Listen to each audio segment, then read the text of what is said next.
وہ جس عاشق کا واقعہ نا، اس نے کہا مصعب یار آپ نے میرے بارے میں سب کو بتا دیا. بھائی جان آپ کے بارے میں کس کو کیا پتا، میں کسی کا راز فاش نہیں کرتا.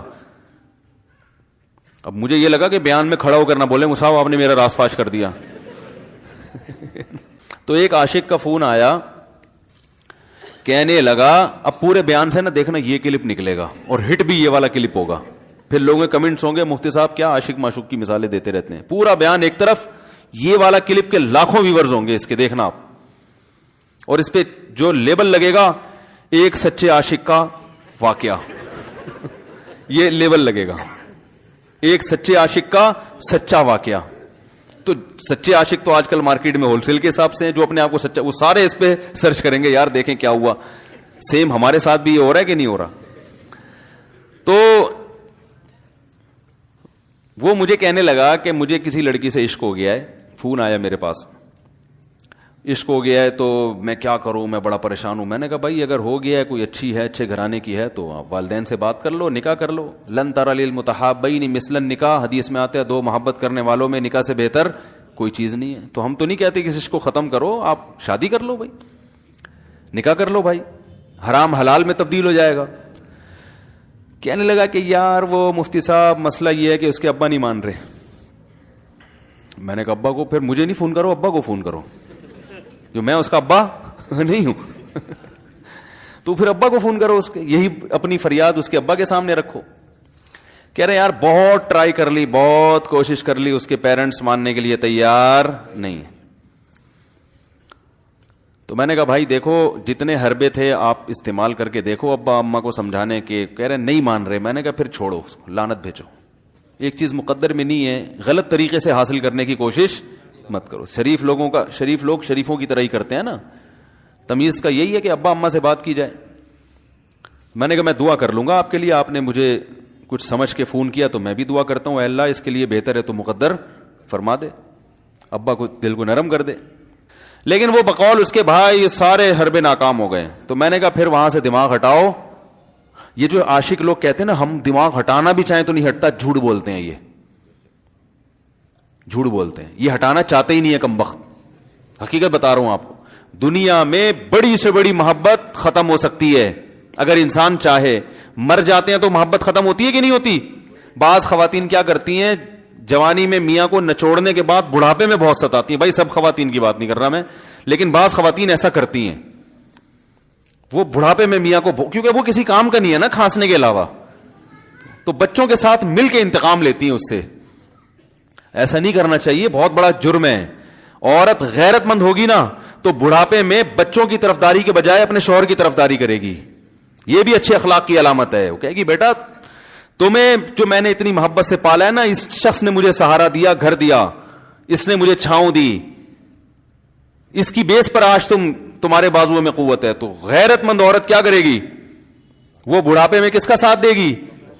مرد کا ساتھ، شوہر کا ساتھ دے گی. بچوں کی سائڈ نہیں لے گی. وہ آج کل بچوں کی سائڈ لینا شروع کرتی ہیں، بچوں کے ساتھ مل کے اس کو ستاتی ہیں، کیونکہ اب بچوں سے مفاد ہے نا. اور غیرت مند آدمی بھی ایسے موقع پر بچوں کی سائڈ نہیں لے گا. وہ کس کی سائڈ لے گا؟ بیوی کی. وہ کہے گا بھائی پہلے یہ رفیق ہے، پہلے یہ بیٹا میری زندگی میں آئی ہے، تم بعد میں آئے ہو. صحیح ہے نا، پہلے یہ ہے بعد میں تم ہو. وہ عاشق کی مثال دے رہا تھا. تو اس نے مجھے کہا کہ مسئلہ، اس نے کہا کہ بھائی بات یہ ہے مفتی صاحب بس دعا کریں، وہ مجھے ہر قیمت پہ چاہیے. میں نے کہا بھائی بڑے سے بڑا غم انسان، میں نے کہا کوئی مر، تو عاشق کو چاہیے معشوق کے بارے میں یہ سمجھے کہ یہ میرے لیے مر گیا ہے، ختم، اس کا نمبر بلاک، اس کے بارے میں سوچنا ختم. کچھ دن طبیعت خراب رہے گی، اس کے بعد انشاءاللہ سیٹنگ پہ آ جائے گا. یہ کمبخت چاہتا ہی نہیں علاج کرنا، بار بار اس کی تصویریں دیکھتے رہیں گے، بار بار اس سے بات کرتے رہیں گے، بار بار اس کے بہانے سے اس کی گلی کا چکر لگائیں گے، اور پھر اسی کو سمجھانے کے لیے فون کرتے رہیں گے بار بار کہ میں تم سے محبت ختم کر رہا ہوں، سن لو. حقیقت ہے یہ بھی ہوتا ہے عاشقوں کے ساتھ. دیکھو آئندہ مجھ سے بات چیت نہیں کرنا، کیونکہ میں بس یہ آخری کال تھی میری. بھائی جان ضرورت کیا ہے آپ کو یہ بتانے کی بھی آخری کال تھی یا پہلی کال تھی؟ یہ عاشق لوگ کرتے ہیں، حقیقت بتا رہا ہوں. آپ کو کہہ رہے ہو گے مفتی صاحب کو کیسے پتہ چل گیا ہمارے بارے میں؟ بھائی ہم نے پوری دنیا دیکھی ہوئی ہے، دنیا کے ہر آدمی سے ہم ملے ہیں الحمدللہ، اور ہم بھی اسی ماحول میں پلے بڑے ہیں جس میں آپ پل بڑھ کے جوان ہوئے ہیں. تو عاشق کیا کرے گا کم بخت, وہ بہانے سے سمجھاتا رہے گا, کبھی ڈانٹتا رہے گا, تعلق ختم, نمبر بلاک, آئندہ مجھ سے بات نہیں کرنا, میرا ایمان خراب ہو رہا ہے, جاؤ دفع ہو جاؤ. پھر 2-4 دن کے بعد چیک کرے گا کوئی کال تو نہیں آئی بھی, اس نے میری ہدایت پر عمل کیا, اس نے نمبر بلاک کیا. تو آپ کبھی بھی ٹھیک. پہلی بات تو یہ کہ عاشق کو چاہیے وہ یہ سمجھے کہ میں بیمار ہوں, یہ بیماری ہے. ہر وہ چیز جو آپ کو نارمل لائف سے ہٹا دے وہ بیماری ہے یا نہیں ہے؟ وہ ٹینشن ہے, وہ بیماری ہے بھائی. ایک چیز نہیں مل رہی, تمیز سے نہیں مل رہی, چھوڑ دو, اس کا تصور دماغ میں لانا چھوڑ دو, اس کا نمبر بلاک کر دو, ایسے ہو جاؤ جیسے تھا ہی نہیں. کچھ دن طبیعت خراب رہے گی, اس کے بعد انشاءاللہ ٹھیک ہو جاؤ گے. حضرت حکیم الامہ مولانا اشرف علی تھانوی رحمہ اللہ کے پاس ایک عاشق آیا. اس نے کہا ایک گھوسن کہتے ہیں نا, وہ جو گوالے ہوتے ہیں نا, ان کی عورتیں جو دودھ بیچتی ہیں, تو ایک دودھ والی عورت پہ یہ عاشق ہو گیا تھا, اور نکاح کو کوئی چانس مانس تھا نہیں.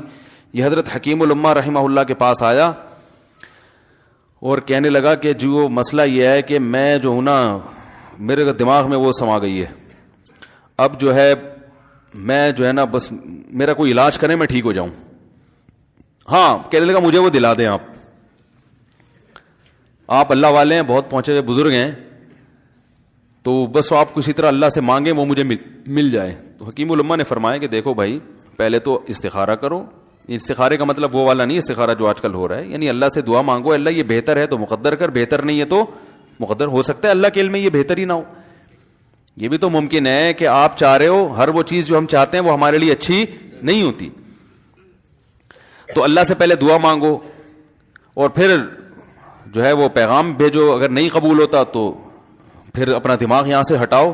اور دماغ ہٹانے کا طریقہ یہ ہے کہ اس کا جان بوجھ کر تصور نہ کرو. یہ میں نے پورا واقعہ ایسے سنا رہا ہوں کہ کوئی عاشق واشق بیٹھا ہو تو وہ سن لے کہ اس طرح سے علاج ہوگا. کبھی اس کا دماغ میں تصور نہ لاؤ, ٹھیک ہے نا, جان کر نہ لاؤ. خود بھی آ رہا ہے تو وہ ایک الگ بات ہے نا, وہ تو غیر اختیاری چیز ہے. خود سے آ رہا ہے تو ایک الگ بات ہے, جان کر نہ سوچو اس کے بارے میں, اپنے آپ کو مصروف رکھو, اس کی طرف کبھی جاؤ نہیں, اس راستے سے نہ گزرو.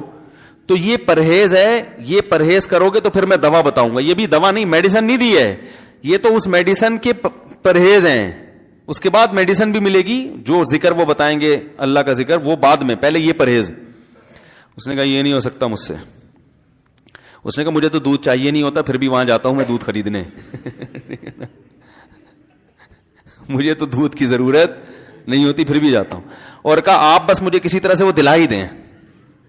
تو حکیم الامہ پہلے زمانے میں لوگوں میں بزرگوں کا احترام بھی تھا, انہوں نے ایک تھپڑ لگا دیا اس کے. اب دیکھو آپ کہو گے بد اخلاقی ہے تھپڑ لگانا, حالانکہ یہ عین اس موقع پر کیا تھے, اخلاق تھے. انہوں نے ایک زور سے تماچا لگایا, کہا کہ جب علاج کرانے آیا ہے تو طبیب کی بات مانتا ہے نہیں. اب ڈاکٹر اگر کسی مریض کو کہے یہ کرو وہ کرو, کہہ رہے میں یہ نہیں کروں گا, تو ڈاکٹر کہ دفعہ یہاں سے, میرا ٹائم کیوں ضائع کر رہے. ایک تھپڑ لگایا اس کے زوردار نا, بولا جب آئے ہو ہم سے علاج کرانے کے لیے اور ہماری مانتے نہیں ہو تو ٹائم کیوں ضائع کرو ہمارے. زور سے تماچا لگایا. لوگوں میں صلاحیت تھی پہلے زمانے میں. اگلے دن آیا, کہہ رہا ہے آپ کے اس تماچے کے ساتھ ہی میرا عشق ختم. تماچا لگائے اور عشق ختم. حکیم الامہ کو حکیم الامہ اس لیے تو کہتے تھے کہ وہ جانتے تھے کس کا کیسے علاج ہوگا. اس کا علاج تمیز سے نہیں ہو سکتا. اس کو یہ ہے کہ زبردستی اس کے کولے میں انجیکشن ٹھوک دو, تو وہی کیا انہوں نے. تو لگایا زور سے تھپڑ اس کا. تو ایک اور واقعہ ایسا بڑا دلچسپ ذہن میں آیا تھا, اس کا بھی علاج ہو گیا تھا فوراً. یہ تو تھپڑ لگایا تھا نا, بڑا دلچسپ واقعہ ذہن میں آیا تھا, نکل ہی گیا ذہن سے. تو انہوں نے لگایا اس کو زور سے تھپڑ اور اس کا ہو گیا علاج. اسلام نے بچوں پہ سختی کرنے کی بھی اجازت دی ہے, بلکہ بعض مواقع پہ حکم دیا ہے. لوگ کہتے نہیں بچوں سے سختی بالکل نہ کرو, بچوں سے سختی بالکل نہ کرو. بھائی بعض چیزیں بچے محبت سے سمجھیں گے, بعض چیزوں کی اہمیت محبت سے نہیں, وہ سختی سے سمجھ میں آئیں گی. میں الحمدللہ اپنے بچوں پہ ہاتھ نہیں اٹھاتا, بہت کم نوبت آتی ہے. ایک چھوٹے بچے نے میرے کیا کیا, بغیر پرمیشن کے نا میز سے 5 روپے اٹھا لیے. بچوں کو ہم نے بتایا بھائی کہیں بھی کوئی بھی پیسے پڑے ہوئے ہوں تھوڑے ہوں زیادہ, کوئی بچہ بھی والدین کی پرمیشن کے بغیر پیسے کہیں سے بھی نہیں اٹھائے گا, چاہے کتنے بکھرے ہوئے پیسے پڑے ہوئے ہوں. شک کی بات کر رہا تھا میں, تو میں نے اس کو سمجھایا کہ بھائی اب کیا کرو, یہاں سے تعلق ختم. تو پتہ ہے کیا کہتے, رونے لگا, کہہ رہے حضرت میں نہیں تعلق ختم کر سکتا, مجھے اس سے سچی محبت ہے, پاک محبت ہے, سچی محبت ہے, سچا عشق ہے. یہ فلموں سے سیکھا ہے لوگوں نے سچا عشق اور جھوٹا عشق. مجھے آ گیا غصہ. بھائی اب تک تو جو بات کر رہا تھا نا وہ ٹھیک کر رہا تھا, عشق ہو گیا, انسان ہے, ہر ایک سے ہو سکتا ہے.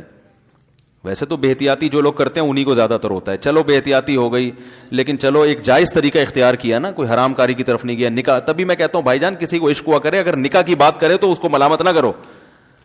بیٹا ابا کے پاس آ رہا ہے, ابا مجھے وہ کالج میں لڑکی پسند آ گئی, مجھے عشق ہو گیا, میں شادی کرنا, ابا پڑاخ کر کے ایک چماڑ لگا دیتے, وہ تجھے میں نے یہ عشق معاشقوں کے لیے بھیجا ہے وہاں پہ, اس لیے نہیں تھا, لیکن اب ہو گیا تو اس کا ایک جائز راستہ ہے نا جو اسلام نے بتایا ہے. تو ابا بلا وجہ غیرت کا مسئلہ بنا لیتے ہیں اس کو, ٹھیک ہے نا. تو بھائی یہ نمٹاؤ یار. بچی بعض دفعہ پاگل ہو جاتی ہے عشق میں, تو ابا وہ غیرت کا مسئلہ بنا کے کیوں بھائی یہ کیا ہو گیا. بھائی اگر ہو گئی ہے, پاگل نہیں بھی ہوئی تو پاگل ہونے سے پہلے اس کی شادی کر دو. عقل مند باپ یہ کرے گا, ٹھیک ہے نا. تو اپنے اولادوں کو, یہاں جو والدین بیٹھے, اتنی سہولت ان کو دیا کریں کہ اگر وہ کہیں شادی کرنا چاہتے ہیں تو وہ زبان سے اظہار کر سکیں. بے شک براہ راست کرتے ہوئے شرمانی تو کسی پرچہ لکھ کے ابا کی تکیے کے نیچے لکھ دیں, ابا سیٹنگ چل رہی ہے. ٹھیک ہے نا. تو میں نہیں چاہتا میں گناہ کی طرف جاؤں, میری شادی کرا دو. اور نام نہ لکھو اپنا, ابا خود ہی, ابا کو سب کا پتا ہوتا ہے کہ وہ خود ہی پہچان جائیں گے. تو یہ جو بہت زیادہ سختی والدین کرتے ہیں نا اولاد پہ, اس سے بغاوت پھیلتی ہے, کیونکہ جائز حق تو اس کو دینا چاہیے نا بھائی.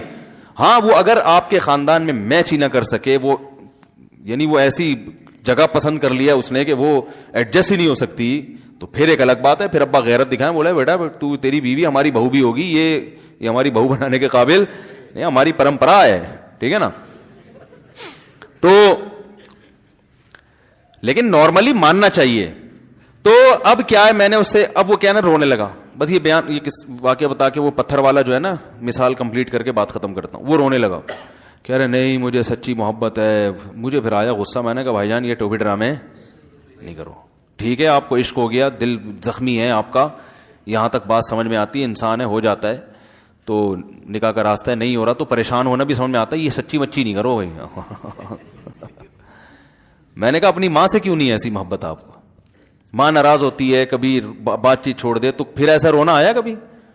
جس نے ساری زندگی پالا پوسا جوان کیا ہے بھائی, کبھی زندگی بھر ساتھ نہیں چھوڑتی ماں. کسی کو باورچی رکھو, فری میں کتنے دن پکا کے کھلائے گا روٹیاں بھائی؟ 4-5 دن کے بعد بولے گا بھائی ہم نے کیا ٹھیکہ لیا ہوا خدمت کا, پیسے دو, تنخواہ دو, نہیں دو گے جائے گا وہاں سے. ساری زندگی روٹیاں پکا کے کھلاتی ہے, ساری زندگی. نہ کھانے پہ تو ناراض ہوگی, کھانے پہ کوئی معاوضہ نہیں مانگے گی. کتنا بڑا احسان ہے, اس سے ایسی جذباتی محبت نہیں ہوتی. اس پہ رونا نہیں آئے گا, اس پہ جذبات نہیں مشتعل ہوں گے. تو وہاں نہیں ہو رہے, تو یہاں اگر ہو رہے ہیں تو اس کو پاکیزہ محبت کا لیبل لگانے کی ضرورت. میں نے کہا اس کو لقبہ ہو جائے نا جو تمہاری جو محبوبہ ہے, بی پی ہائی ہوا اور جناب تھوڑا سا ٹیڑھی میڑھی ہو گئی, پھر دیکھوں گا, پھر کہے گا, کہہ رہے ہیں مجھ سے سب جان چھڑا دو خدا کے لیے, پھر تعویذ مانگیں گے جان چھڑوانے کے تعویذ. ایسا ہی ہوتا ہے نا.